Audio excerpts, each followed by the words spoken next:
Dieu. Moi, je sais que les disciples ne sont plus là, les disciples de la Bible, mais c'est toi et moi qui sommes vivants. Dans Actes 2, là que nous venons de lire jusqu'à le 1er à 47, Dieu nous a interpellés pour nos frères anciens. Parce que notre thème de cet avant-midi, la vue des anciens chrétiens dans la nouvelle alliance. Alléluia. La vie des anciens chrétiens dans la nouvelle alliance. C'est pour cela que nous avons lu Actes 2. Parce que l'Éternel a besoin de nous interpeller au travers de nos frères et sœurs qui étaient là mais qui ne sont plus. Alléluia. Parce que si on nous dit la vie, c'est-à-dire leur mode de vie, leur marche avec Jésus-Christ, leurs conditions ou leurs méthodes de vivre, leur culture, leur vie sociale, leurs traditions et le Dieu qu'ils adoraient. Si on nous dit chrétien, c'est-à-dire toi et moi nous savons qu'ils croyaient en Christ. Alléluia. Si on nous dit anciens, c'est-à-dire ce sont les gens qui sont déjà passés. Ils sont déjà morts, ils sont déjà finis. Aujourd'hui, si nous arrivons à lire, parce que cela est écrit dans la parole, mais ils ne sont plus. Ils ne sont plus dans ce monde, mais c'est toi et moi qui existent. C'est pour cela que l'Éternel veut nous interpeller, et tant que nous disons nous sommes des chrétiens. Alléluia. Parce qu'un chrétien, c'est celui-là qui croit en Jésus-Christ. Alléluia. Celui qui est mis à part, parce qu'un chrétien, ce sont des peuples mis à l'écart pour Jésus-Christ. Alléluia. Ceux qui croient en Jésus-Christ, qui ont la foi de Jésus-Christ, qui marchent sur le pas de Jésus-Christ, qui croient que Jésus-Christ est le seul et l'unique Seigneur ainsi que Sauveur. C'est ça qu'on appelle le chrétien. Ce sont des personnes qui suivent les christianistes, qui se basent aux enseignements de Jésus-Christ. Alléluia. Nous sommes basés sur les enseignements de Jésus-Christ étant Seigneur et Sauveur. Alléluia. Si on nous dit la nouvelle alliance, parce qu'il y avait déjà la première loi, alléluia, qui était basée sur la loi de Moïse. La première alliance qui est l'ancienne alliance où il y avait la loi de Moïse. Alléluia. Les gens se focalisaient à la loi. On nous dit que maintenant nous savons l'Éternel regretta d'avoir créé l'homme parce que les pensées de l'homme étaient toujours tournées vers le mal. Nous savons que l'Éternel avait détruit le monde par l'eau et par le feu. Alléluia. À cause toujours du péché, parce que l'homme a dit de temps en temps, malgré l'Éternel avait prédestiné que l'homme puisse vivre éternellement. Mais à cause de nos fautes, il y a eu la mort.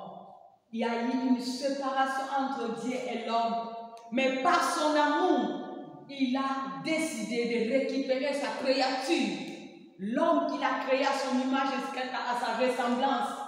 C'est pour cela qu'il a décidé de venir Jésus-Christ en chair pour nous sauver. C'est le sang qui a coulé, le sang de Jésus-Christ, parce que Christ s'est fait sacrifice pour nous sauver. Il a encore restauré l'alliance que nous avons détruite. C'est pour cela qu'on appelle la nouvelle alliance, la seconde vie. Toi et moi, nous sommes les bénéficiaires de la nouvelle alliance qui est Jésus-Christ de Nazareth, qui est basée, fondée par la grâce et par la foi. Si tu crois, tu seras sauvé. Ce n'est pas c'est une grâce.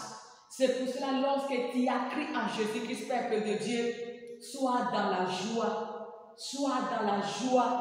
et entretiens bien cette grâce. Entretiens bien cette grâce parce que cela n'est pas donné à tout le monde. Malgré aujourd'hui, nous voyons l'évangile est entré partout dans le monde avec les réseaux sociaux, mais jusqu'à ce présent, beaucoup est tenté de rejeter nouvelle alliance. Cette nouvelle, la grâce d'être pardonné, parce que la nouvelle alliance est basée sur le pardon, parce que Dieu nous a pardonné. Aujourd'hui, si nous marchons à la tête haute, parce que l'Éternel a pardonné nos péchés par le sacrifice de Jésus-Christ. Si nous marchons la tête haute, parce qu'il y a quelqu'un qui est notre garantie, Jésus-Christ, qui a laissé tout pour nous sauver. Et c'est lui qui est notre pardon. Parce que dans l'ancienne alliance, il y avait toujours la mort pour la mort. Alléluia. La loi était là. Avant d'être pardonné, tu vas faire un sacrifice d'un animal. Alléluia. Et c'était difficile. Parce que si tu n'en as pas, c'est difficile. Et il y avait une ligne qui séparait l'homme et son Dieu à cause de cette loi. Même pour faire ce sacrifice, tu dois aller te confier au sacrificateur. Alléluia. C'est le sacrificateur qui fera ce sacrifice de cet anneau que tu vas amener pour l'aspersion de tes péchés. Mais dans cette nouvelle alliance, nous avons la garantie de Jésus-Christ. Il s'est sacrifié une fois pour tout pour nous. Grâce à son péché, à son sacrifice, lorsque nous commettons de péché, s'il y a la liberté d'aller librement vers Dieu en reconnaissant tes erreurs pour lui dire pardonne-moi. Et il sera toujours là disposé parce que le rideau était déchiré en deux. Il n'y a plus une miraille qui peut te séparer de rencontrer ton Dieu parce que le voile peut te déchirer en deux. Tu as eu la grâce d'être dans une nouvelle alliance parce que l'Éternel nous a promis le pardon du péché à tout temps parce que le sang de Jésus crie jusqu'à ce jour à tout temps. Et à nous, parce que dans cette nouvelle alliance, nous portons Jésus-Christ. Il vit en nous et nous avons sa parole parce que c'est lui qui est la parole. La parole est à l'intérieur de nous. Alléluia. Nous marchons selon sa parole parce que la loi est écrite. Alléluia. Nous avons la loi. Tout croyant qui croit en Jésus-Christ, nous avons la loi dans notre cœur. Parce que celui qui est la parole, il vit en nous. La loi intérieure de Dieu est inscrite. C'est pour cela qu'il y a cette garantie d'être dans la joie. Nous avons la grâce d'être des véritables enfants de Dieu. Ne te laisse pas vaincre par le monde qui est corrompu, peuple de Dieu. Que personne puisse voler cette grâce d'appartenir à Jésus-Christ. Que personne ne puisse t'arracher cette joie d'être en Jésus-Christ parce que l'Éternel t'a libéré. Il t'a libéré de tout ce qui t'est condamné. Tu marches avec cette liberté la nuit, que ce soit le jour. Et que personne ne te laisse perdre cette grâce. Parce que cette grâce n'est pas donnée à tout le monde. Ne te laisse pas vaincre par le mal, ni penser que ce n'est pas dans ce monde pour voler cette grâce que tu as reçue d'appartenir en Jésus-Christ. La Bible nous dit dans 1 Corinthiens 6, 12, tout m'est permis, mais tout n'est pas utile. Alléluia. Je ne me laisserai pas à tout. Alléluia. Peuple de Dieu, étant que nous sommes dans ce monde, sache-le qu'il y aura toujours des tentations. Il y aura toujours des épreuves. Il y aura toujours les choses qui vont même te pousser d'abandonner Christ. Parce que le méchant est jaloux de toi. Les ennemis ont jaloux de ton salut. Étant enfant de Dieu, c'est à toi de sauver ton âme. C'est à toi de conserver les salut que tu as reçu. Les salut, ça s'entretient du jour au jour. Ne te limite pas en recevant seulement, mais il faut entretenir ce salut, cette grâce que tu as reçue de la part de Dieu de devenir enfant de Dieu.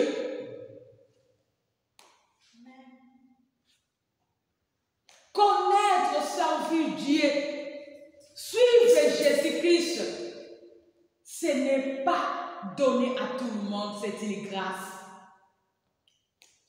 La Bible nous dit un peuple sans révélation, c'est un peuple sans frein. Mais toi, tu as la révélation parce que celui qui a la révélation habite en toi. Tu as sa parole en toi. Sa loi est inscrite dans ton cœur. Il a dit dans Malachie 3, 18, vous verrez de nouveau la différence entre ceux qui me servent et ceux qui ne me servent pas. Entre ceux qui me connaissent et ceux qui ne me connaissent pas. Aujourd'hui, beaucoup de chrétiens veulent seulement vivre la différence sur le point matériel financier.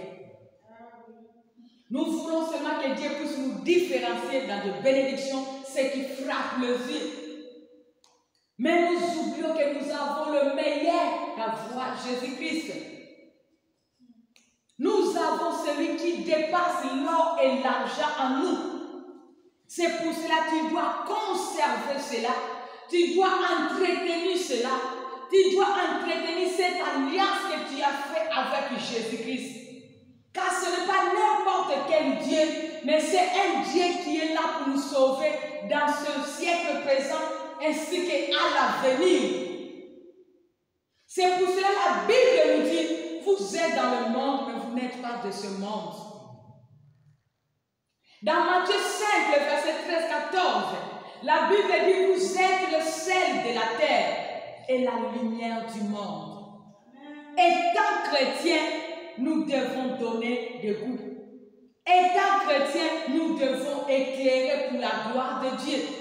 Ne nous limitons pas dans le matériel, parce que même le matériel, même les païens en amont, même les loges en amont, tout ce matériel que tu es tenté d'envier. Mais toi, étant un enfant de Dieu, brille pour les choses qui sont tellement plus précieuses que ce que nous voyons dans ce monde.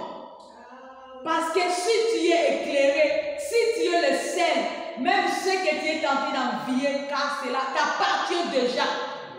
Le maître de cela, c'est Jésus-Christ, ton créateur.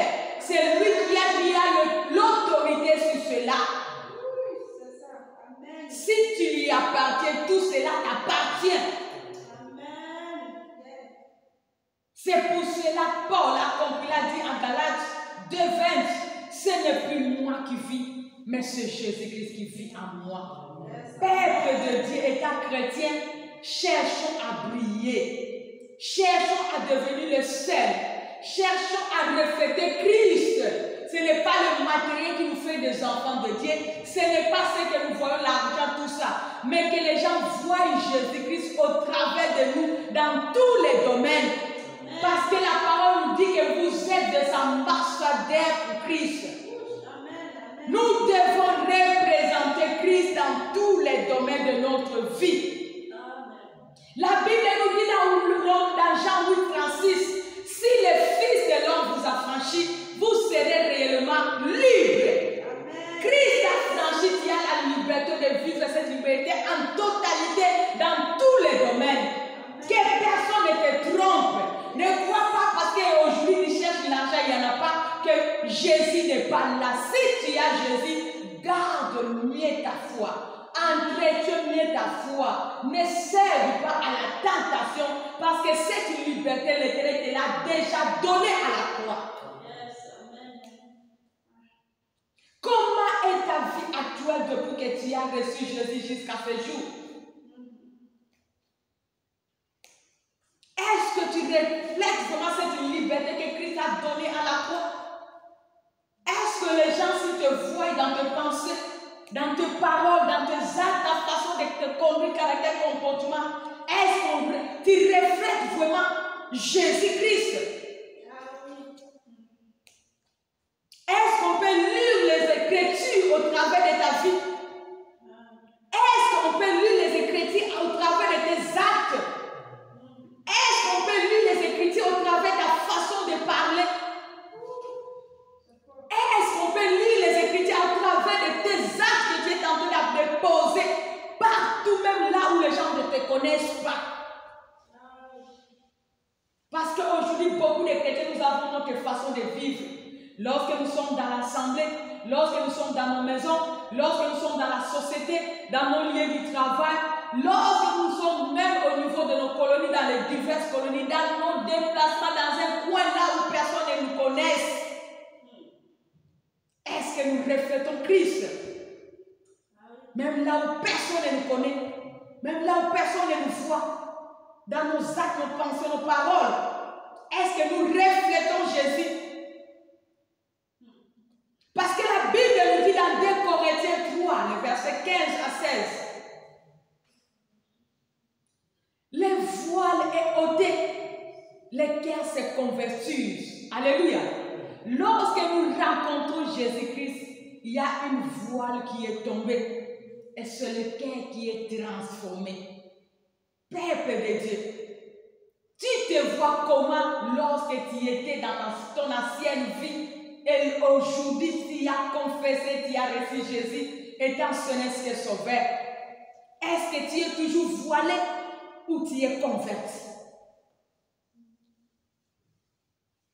Nous demeurons dans nos anciennes habitudes où aujourd'hui nous faisons la joie de Jésus-Christ.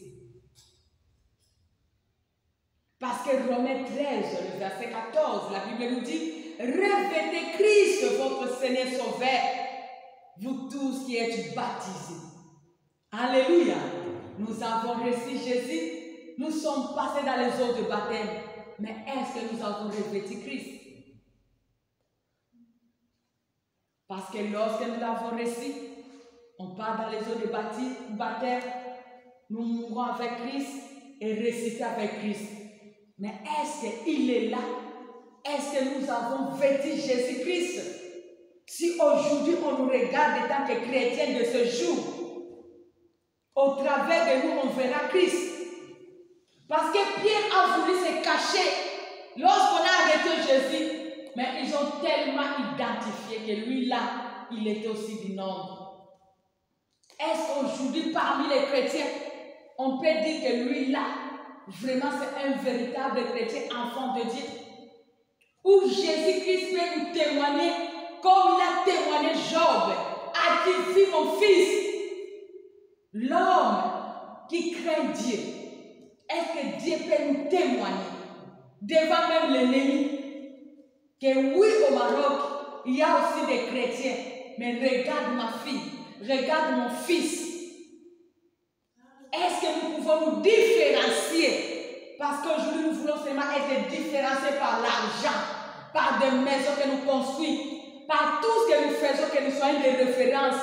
Mais dans la foi, est-ce que Dieu peut dire aussi que j'ai un enfant, j'ai une fille, j'ai un serviteur, j'ai un fils au Maroc qui craint mon nom, qui me sert de tout ton cœur. Mon cœur est captif à sa volonté.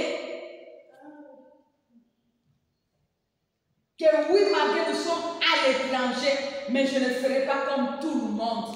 Malgré tout, rien ne marche, mais je ne peux pas me laisser comme tout le monde. Malgré tout est noir, mais je ne peux pas faire comme tout le monde. Je dois honorer Dieu, malgré rien ne marche. Est-ce qu'il y en a des gens comme ça, de fils ou de filles que l'Éternel peut témoigner? Est-ce que cette différence cela peut être notre domaine? Parce qu'aujourd'hui, nous voulons seulement dépasser les autres en gloire l'argent, en gloire par les voitures, en gloire par les appartements, par les maisons que nous construisons, par la multitude, le nombre des âmes que nous avons dans nos ministères. Nous voulons toujours que Dieu puisse nous différencier, parce que là-bas c'est ça, parce que nous prêchons mieux, parce que nous adorons mieux, parce que nous donnons mieux. Mais notre cœur, est-ce que ça peut nous différencier de d'autres chrétiens?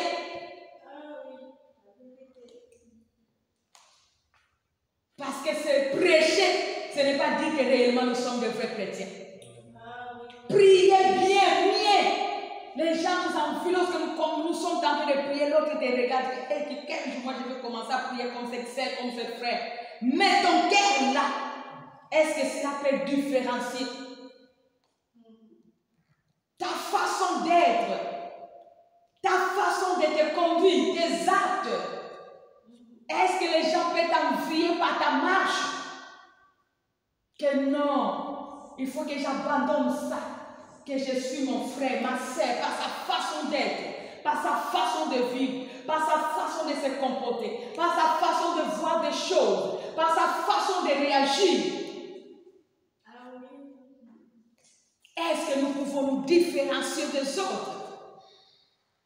Aujourd'hui, les chrétiens font la honte de Jésus-Christ.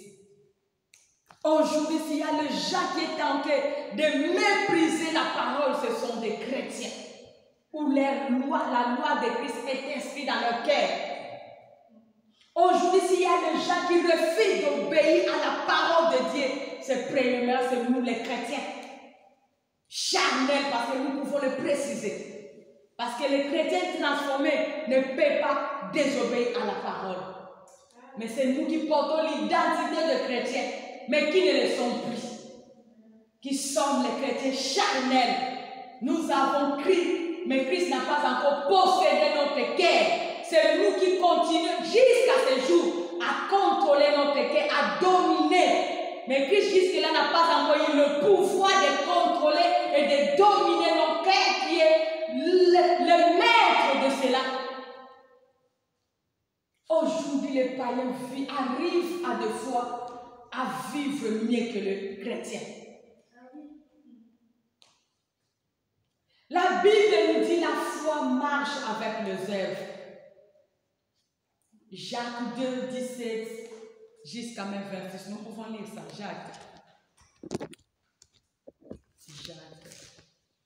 Jacques 2, à partir du 17e verset.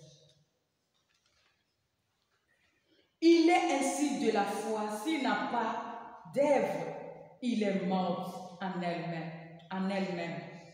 Mais quelqu'un dira, toi tu as la foi et moi j'ai les œuvres. Montre-moi ta foi sans les œuvres, et moi, mes œuvres te montreront ma foi. Tu crois qu'il y a un seul Dieu, tu fais bien. Les démons le croient aussi, ils tremblent. Mais veux-tu comprendre, homme vain, que la foi sans les œuvres est stérile? Abraham, notre père, n'en fut-il pas justifié par les œuvres pour avoir offert son fils Isaac sur l'autel? Tu vois que la foi agissait avec ses œuvres et que par les œuvres sa foi fut rendue parfaite. Ainsi s'accomplit ce que dit l'Éternel. Abraham crie à Dieu et cela fut compté comme justice et il fut appelé ami de Dieu.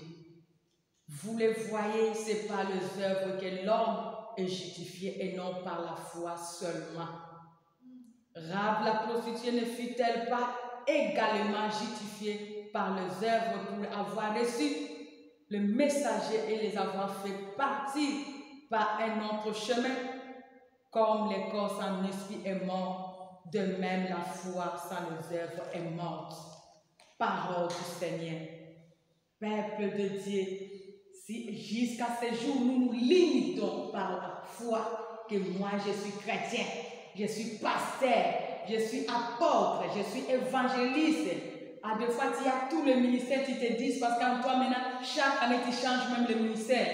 À des fois, tu chantes bien, tu donnes tellement mieux, tu fais des choses. Mais si tes œuvres n'honorent pas Dieu, peuple de Dieu, ta foi est vaine. Ta foi est vaine. Ceux qui croient en Jésus-Christ deviennent du jour au jour pire, plus que le païen.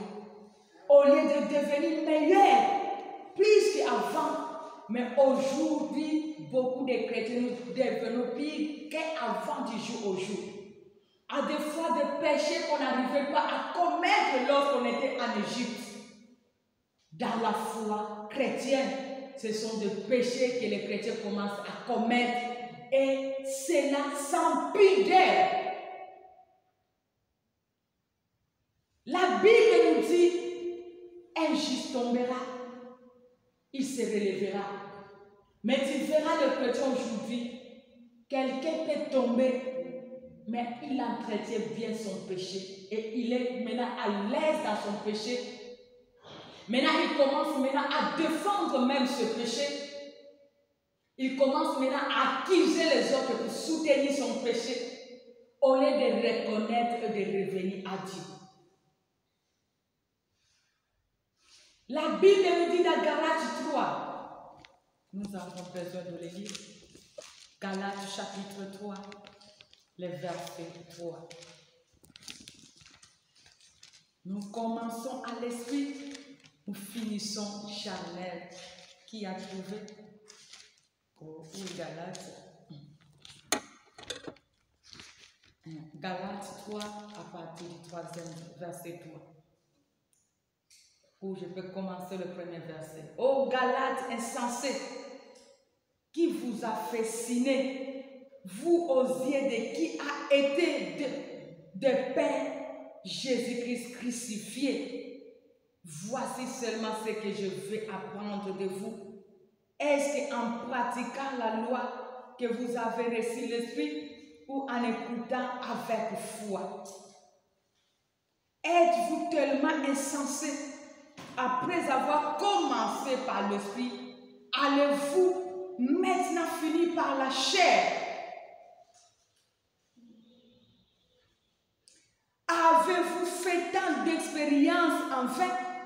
Si du moins c'est en vain, celui qui vous accorde l'Esprit et qui opère de miracles parmi vous, le fait-il donc parce que vous pratiquez la loi ou parce que vous écoutez avec foi? Alléluia! Dépourvu de sens. Comment voulons-nous commencer par l'Esprit et finir par la chair? Car la chair ne sauve jamais. La chair ne nous sauvera jamais, peuple de Dieu. La chair ne nous sauvera en aucun jour, peuple de Dieu. Lorsque nous sommes tentés d'affectionner nos vies du jour étant chrétiens dans la chair, sache-le qu'il n'y a pas de salut. Affectionnons dans les choses d'en haut. Affectionnons-nous, peuple de Dieu, dans les choses qui sauvent. Que nos œuvres puissent refléter la gloire de Dieu. Tu peux garder la foi en Jésus-Christ, mais si tes œuvres sont mortes, tu ne sauveras pas ton âme, peuple de Dieu. Quelle que soit l'identité que tu peux porter, quel que soit c'est toi qui as tous les 5 ministères, que ce soit la manifestation du Saint-Esprit dans ton ministère, l'Éternel ne se répand pas de son don ni de son appel. Ne crois pas en faisant les miracles que tu sauveras ton âme. Ne crois pas en faisant les miracles que tu vas influencer Dieu. Car même les méchants aussi font des miracles. Les sorciers font des miracles. Les marabouts font des miracles. Peuple de Dieu, ne nous focalisons pas à ça. Que nos œuvres puissent témoigner que nous sommes en Jésus-Christ. Cherchons à changer notre façon de vivre, peuple de Dieu. Nous ne sommes pas cris, nous ne sommes pas ceux qui ont crié pour perdre leurs âmes, peuple de Dieu, selon Hébreux 10, 39. Tu n'as pas crié pour perdre ton âme, pour sauver ton âme, peuple de Dieu. Combien de qui se disent chrétiens aujourd'hui, mais qui ne le sont plus? La Bible nous dit dans Romains 8, 35 à 39, qui nous séparera de l'amour de Jésus-Christ, peuple de Dieu? Qu'est-ce qui est tenté de te séparer de cet amour que tu avais pour Jésus-Christ? Parce qu'aujourd'hui, beaucoup de nous chrétiens, nous sommes ni chauds ni froids. Qu'est-ce qui nous a séparés de cet amour premier qu'on avait? De la crainte de Dieu, de faire la joie de Dieu, d'obéir à la parole de Dieu, de faire ce qui est mieux pour la gloire de Dieu. Mais aujourd'hui, on s'est séparé de cet amour. Nous avons seulement gardé l'identité du chrétien, mais nous ne sommes plus le véritable enfant de Dieu selon sa parole. Parce que même nos œuvres le témoignent. Tu peux te cacher même tes œuvres montrent que jusque-là, tu ne pries enfant de Dieu. Jusque-là, tu as abandonné le premier amour. Les chrétiens n'arrivent plus à craindre notre Dieu. Ne te sépare pas de l'amour de ton Dieu pour le présent, car le présent appartient à ton Dieu. Ne te sépare pas pour tout ce qui se passe dans ta vie. Parce que ton Dieu est fidèle. Quel que soit le temps et les circonstances, ton Dieu est le maître des temps et des circonstances. Et il est le seul qui est capable de changer les temps et les circonstances de ta vie. Peuple de Dieu, ne te sépare pas parce que tout est noir. Aujourd'hui, les enfants de Dieu lâchent leur Dieu, le véritable Dieu, parce que rien ne va, tout est noir. En oubliant qu'il a déjà dit que ça ne sera plus le soleil ni la lumière qui vont nous éclairer. Mais moi-même, éternel, je serai votre lumière à toujours. Jusqu'à quand les enfants de Dieu vont abandonner la source intarissable à cause de temps, à cause de circonstances. Qui peut t'éclairer comme Dieu? Qui peut te donner comme Dieu? Qui peut t'aider dans ce monde comme Dieu? Qui peut te soutenir comme Dieu dans ce monde? Ne te sépare pas de ton Dieu parce qu'il y a le combat. Dieu t'a déjà averti, le combat lui appartient, la victoire nous appartient.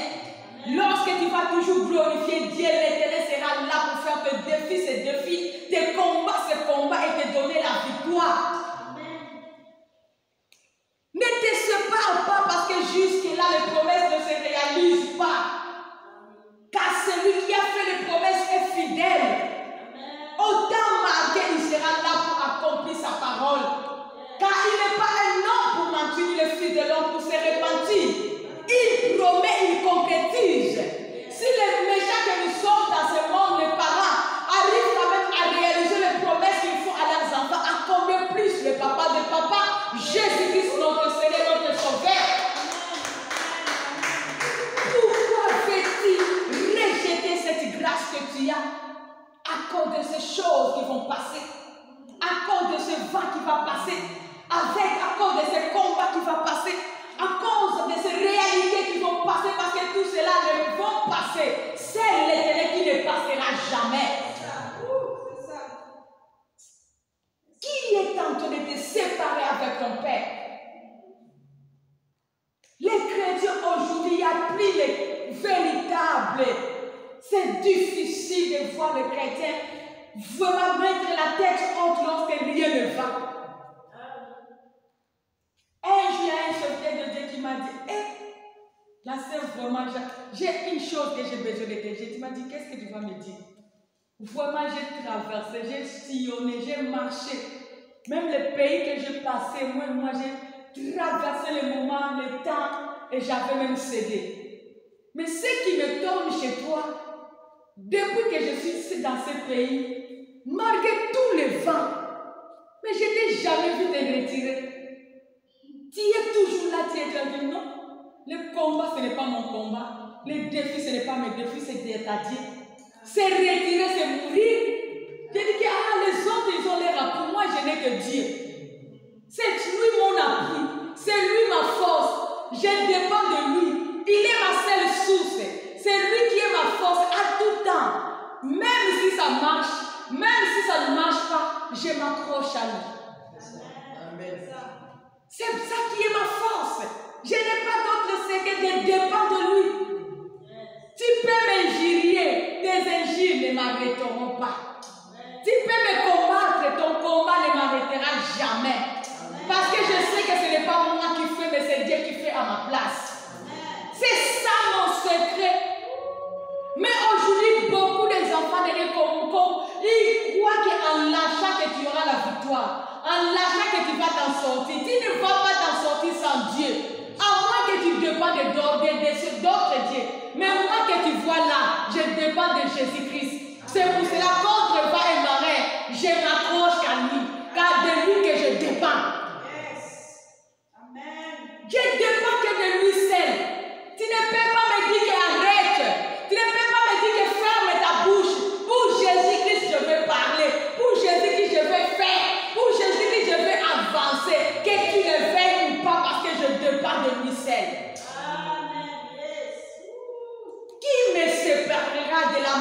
de Dieu. Quel que soit le vent, quelle que soit l'humiliation, c'est lui qui était 100% Dieu. Il s'est fait chair sur la terre. Il a fait de grandes choses. Mais on l'a rejeté, on l'a méprisé, on l'a humilié, on l'a accusé de tout, on l'a surnommé de tout. À combien plus moi qui est le bois sec. Peuple de Dieu, rien ne me séparera de l'amour du Père. Quel que soit le temps, quelles que soient les circonstances, ne haïs pas le Dieu que tu as reçu. Il est le véritable. Tu dépends de lui seul. Que personne ne te sépare de ton Dieu. Que personne ne t'éloigne de ton Dieu. Aujourd'hui, c'est l'évangile des méchants. Les faux prophètes, ils ont compris que les enfants de Dieu ne se réfèrent plus à la parole. C'est pour cela qu'ils nous amènent avec le message qui met la crainte à nous pour nous éloigner dans la parole. C'est pour cela ils sont tentés de gagner facilement les chrétiens parce que les chrétiens, la loi n'est plus dans le cœur. Ils regardent ceux qui frappent les yeux en oubliant que tu as reçu celui qui a tout et tu dépends de lui. Moindre le chrétien lâche. Moindre le chrétien dit que Dieu m'a abandonné en oubliant que la loi dans laquelle nous dit l'Éternel nous assure, je ne vous délaisserai pas, je ne vous abandonnerai jamais. À part Dieu, qui peut rester fidèle à côté de toi devant ce vent? Parce que même la personne là qui te confie, lui aussi regarde son intérêt. Les gens qui nous poussent d'abandonner notre Dieu et de l'écouter, ils ne seront pas là éternels. Si cette citation, ça fait une année, ils seront là. Deuxième année, ils vont te laisser seul. Si cette citation, ça fait un mois, ils seront là. Deuxième mois, ils vont te laisser seul. Si cette circonstance, ça fait 3 ans, les 4e année, ils seront fatigués de toi avec la citation. Mais l'Éternel, ton Dieu, il sera toujours là pour toi. Et il est le seul qui est capable de rendre ta joie parfaite. À part lui, il n'y a personne. Parce que dans ce monde que nous vivons, peuple de Dieu, que tu le veux ou pas, chacun veut dominer. Chacun veut dominer. Chacun veut être toujours supérieur. Seul un papa qui peut aimer à son enfant de devenir grand. Alléluia. Mais il y a aussi les papas qui craignent Dieu qui font ça. Mais il y a d'autres papas qui ne craignent pas Dieu. S'il voit que son enfant devient plus, à des fois ce papa est complexé, à des fois il a la haine, surtout s'il est animé des esprits. Alléluia. C'est Dieu qui peut aimer ta gloire, ta paix, ta tranquillité, ta bénédiction. Aujourd'hui, regarde s'il y a combien de divisions dans les familles, dans les ministères, dans les assemblées se divisent, les chrétiens se séparent. Il y a trop de choses qui sont à la base de la division. Regarde, parce que personne ne veut être dominé. Personne ne veut être plus. Personne ne refuse. Personne ne veut la gloire de l'autre. Si on acclame l'autre, non, on n'a pas acclamé l'autre, on lui dit non, pourquoi on l'a acclamé, il faut que moi aussi on m'acclame. Il va chercher tous les moyens pour étouffer l'autre. S'il est élevé, il dira non, moi aussi il faut que je sois plus que lui. C'est ça la loi de ce monde. C'est Jésus-Christ qui aime notre gloire. C'est Jésus-Christ qui aime notre percée. C'est Jésus-Christ qui aime notre joie. C'est Jésus-Christ qui aime que nos rêves se réalisent. À part lui, il n'y a personne. Tout le monde veut que nous soyons en dessous. C'est pour cela, peuple de Dieu, ne te sépare pas avec Dieu. Ne te sépare pas pour l'amour que tu as pour Dieu. On nous dit la vie de croyants de la nouvelle alliance. Les croyants de la nouvelle alliance qui ont cru en Jésus-Christ, à sa mort et à sa résurrection, ils avaient leur façon de vivre. Ils avaient leur façon de voir des choses qui nous diffèrent en ce jour. Ils avaient leurs habitudes qui nous diffèrent en ce jour. Ils avaient leur façon de voir des choses et de décider qui nous diffèrent en ce jours, les chrétiens de ces jours, pourquoi ces peuples, ils étaient basés sur Jésus-Christ qui était leur fondement. Alléluia. C'est Jésus-Christ qui était leur fondement. Les chrétiens de ces jours, leur fondement, c'est le matériel. On se base au matériel. Ce n'est pas celui qui donne le matériel, mais c'est le matériel Jésus-Christ après. C'est pour cela aujourd'hui les chrétiens, nous chouons. Il y a les échecs, il y a les déceptions, il y a la confusion, il y a le trouble. Parce qu'au lieu que Jésus-Christ soit le fondement dans notre vie, dans tout ce que nous faisons, mais maintenant c'est le matériel, qu'il soit toujours le sauveur. Et comme tu as suivi le sauveur, il n'a pas sauvé selon les besoins, tu te retires. Mais les chrétiens de la nouvelle alliance, nos frères et sœurs chrétiens, ils croyaient à Jésus-Christ, à sa mort, à sa résurrection, à ses capacités. C'est lui qui était le fondement. Il était le fondement. C'est pour cela que lorsqu'on l'a sacrifié, ils étaient là, tous, dans la chambre haute. Alléluia. Parce qu'ils ont compris que non, on sortait avec celui qui était notre sécurité. C'est lui qu'on dépendait. Maintenant, il n'est plus, mais il avait dit qu'on soit tous ensemble jusqu'à ce qu'il va nous envoyer le Saint-Esprit. Leur fondement était la parole. Leur fondement était Jésus-Christ. Ils dépendaient de Christ. Mais aujourd'hui, nous dépendons du matériel. Nous dépendons de prophéties. Quelle prophétie? De faux prophètes. Ce n'est pas de cette parole que Dieu avait déjà prévue pour nous. C'est pour cela qu'il y a les crises dans les chrétiens. Il y a les angoisses dans la vie de beaucoup de chrétiens. Il y a beaucoup qui commencent à dire qu'il est incapable. Jésus n'a jamais été incapable. Il a toujours été capable de tout et partout et en tout. Cherche que Jésus-Christ soit le fondement de ta vie. Dans ce siècle présent, quel que soit le temps et les circonstances, sois comme ces anciens chrétiens. Ils se focalisaient à Jésus-Christ. Ils dépendaient de Jésus-Christ. Ils se ressourçaient de Jésus-Christ. Qu'il soit le fondement de ta vie. Partout que tu sois, qu'il soit le fondement. Nos anciens frères et sœurs, ils avaient un lieu. Alléluia. Ils avaient une adresse pour se rassembler, pour louer, écouter, adorer leur Dieu et le servir. C'est là où les jours où le Saint-Esprit était descendu, ils avaient vu la gloire de Dieu. Mais les chrétiens de ces jours, si les gens qui étaient en train de nier la parole, que Dieu a dit, les doux et agréable pour le frère de demeurer ensemble, vers là que l'Éternel envoie la bénédiction, la vie en abondance, c'est le chrétien. Aujourd'hui, les chrétiens ne veulent plus encore limiter dans l'assemblée. Les chrétiens ne veulent plus se réunir pour adorer, louer et écouter Dieu. Tu vois un chrétien qui dit non, je prie à la maison.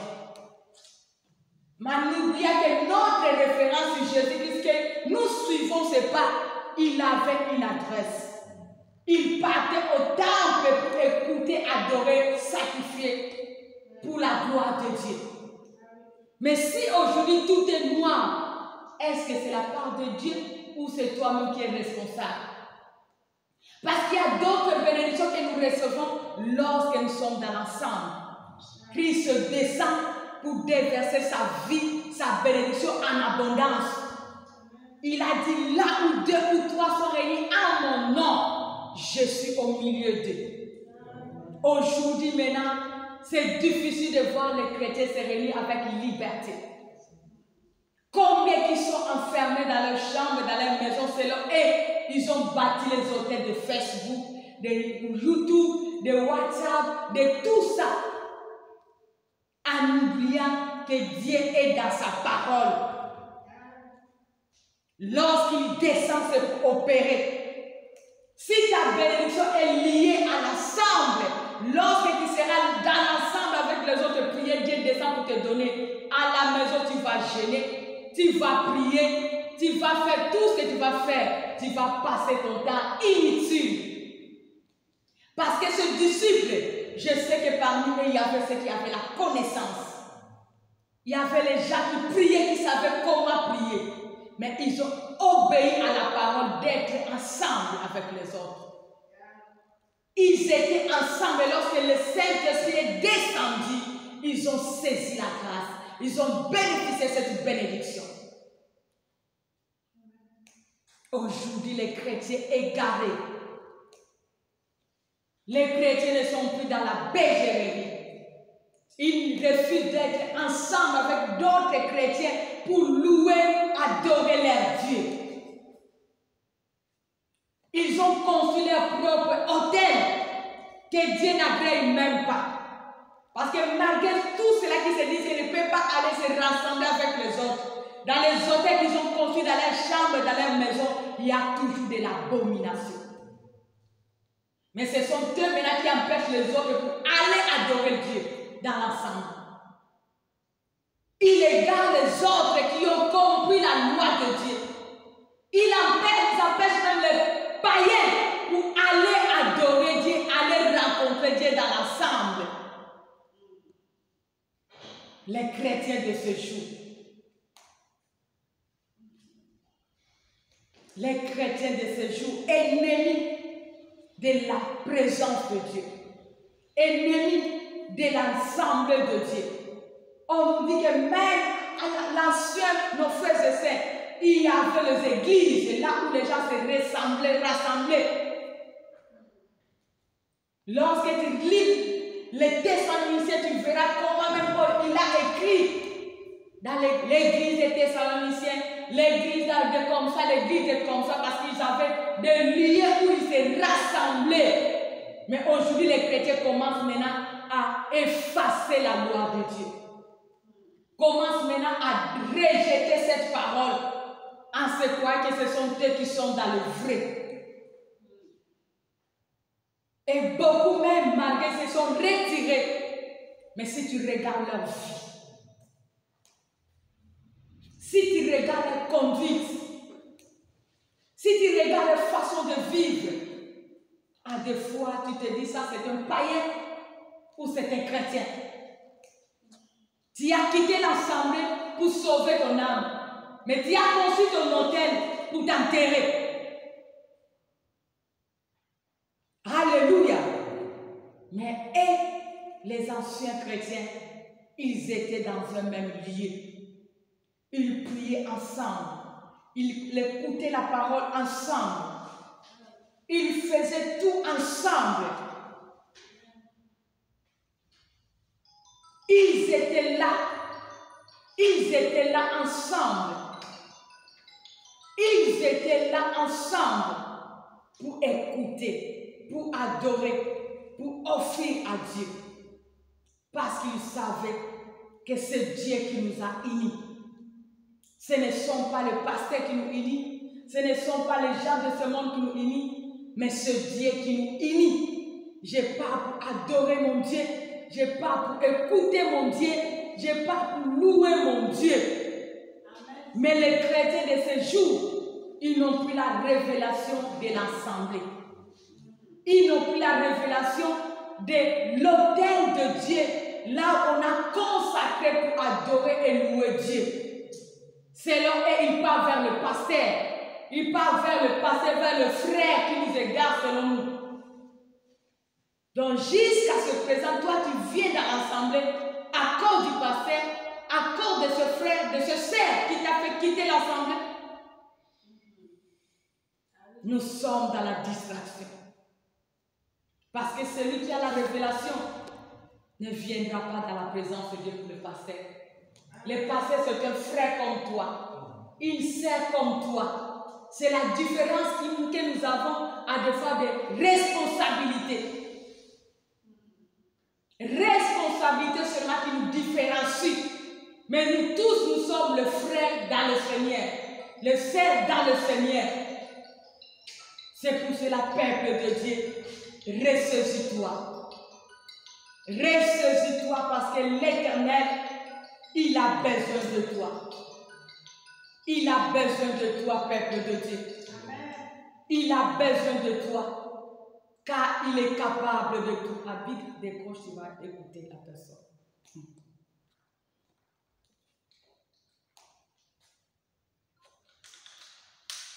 Car l'Éternel est capable de tout.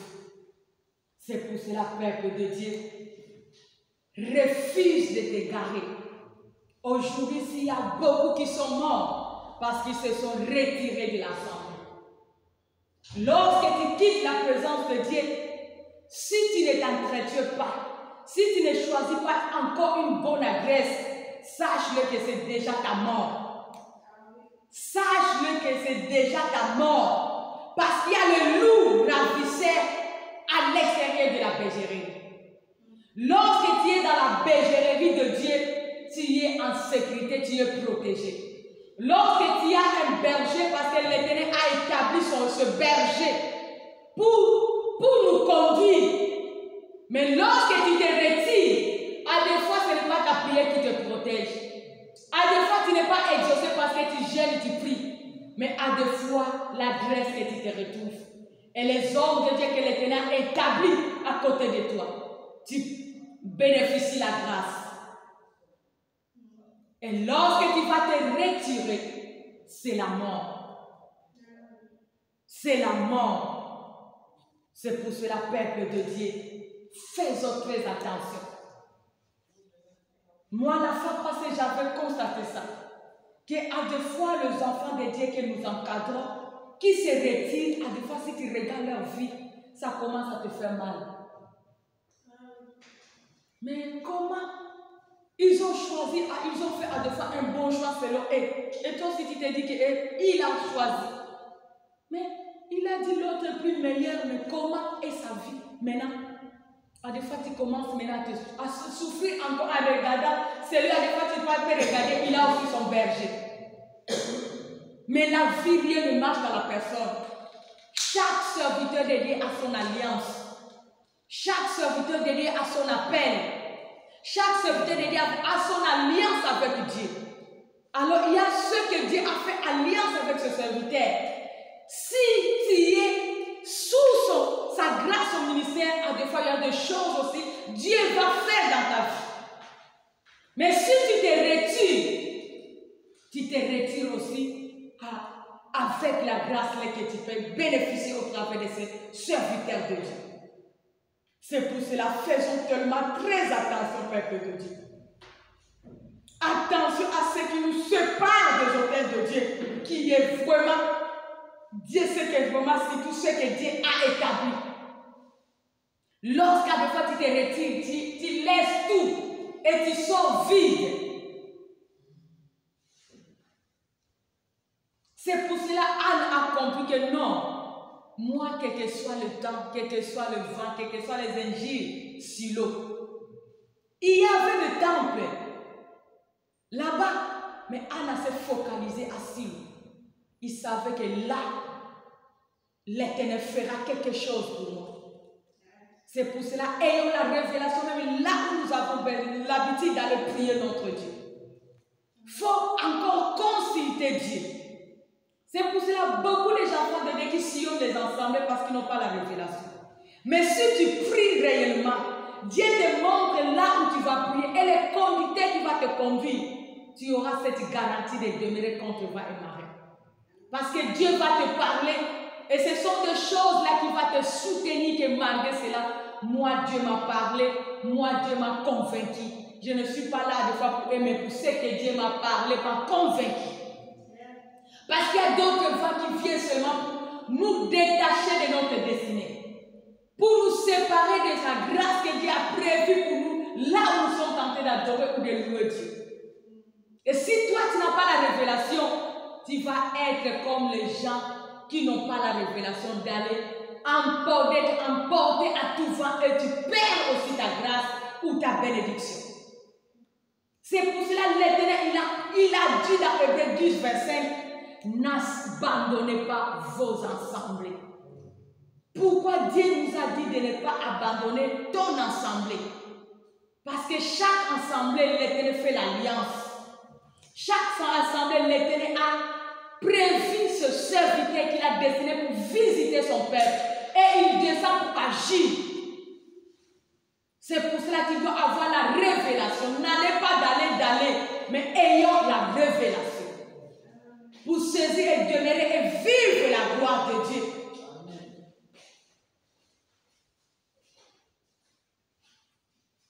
L'Éternel ici, deux d'entre vous s'accordent en prière, en demandant quelque chose et leur sera accordé.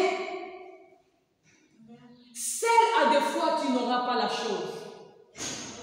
Alléluia. Seul à deux fois, tu n'auras pas la chose. À deux fois, je m'inquiète pour d'autres qui se focalisent. J'ai connu quelqu'un dans les... D'autres n'ont même pas le temps. Il ne connaît même pas les numéros de téléphone. Depuis qu'il s'est approché à ces réseaux même, il n'a même pas eu le temps d'écouter ou de parler avec l'homme qui est le responsable numéro 1 de ces réseaux-là que tu t'es focalisé. Et comment il va t'encadrer? Comment il saura ton souci? Quel jour il va porter ton fardeau? Parce que Dieu nous dit, si deux d'entre vous s'accordent en priant, demandant quelque chose, s'il y a un souci, l'Éternel peut mettre à côté de toi un berger qui va t'aider pour t'en sortir. Mais à deux fois, cette situation tarde parce que tu t'es dit que non, j'ai pris en direct, j'ai pris. Mais regarde, depuis que tu as commencé à prier, cette situation a pris combien de temps? Il y a d'autres choses, à des fois, ça demande l'intervention d'un homme de Dieu. Anna a prié, elle a commencé à prier. Mais lorsque Élie a parlé, que Dieu exauce la prière que tu lui as fait enseigner. Et Anna, en retournant, sa vie n'était plus la même. Mais tous les années qu'Anne a défilé à Silo, c'est la même requête qu'elle avait.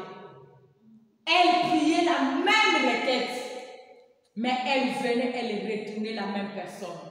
Mais le jour-là, elle est venue dans l'autel de Dieu. L'homme de Dieu a vu et il a déclaré. Et l'Éternel était derrière la parole de ce serviteur.